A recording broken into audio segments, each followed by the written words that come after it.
Entonces, en ese caso, ya sale el aire por aquí, pero no puede salir por el mismo sitio.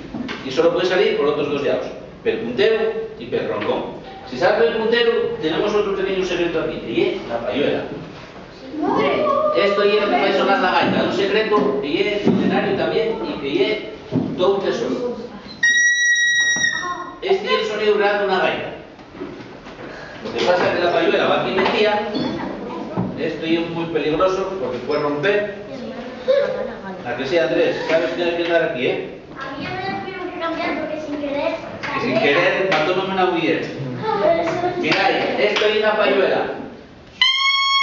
Ya suena diferente. Entonces ahora vamos a mirar porque al mismo tiempo es el puntero y un tubo que tiene furajos. Entonces, en estos sitios no tienen furajos y es solo el roncón que se fa en varias partes. En concreto en tres. Este también se desmonta, llámase la prima, la tercia y la copa. Y comentamos que esta copa tiene este formato porque en algún momento estos instrumentos se eran un cuerno.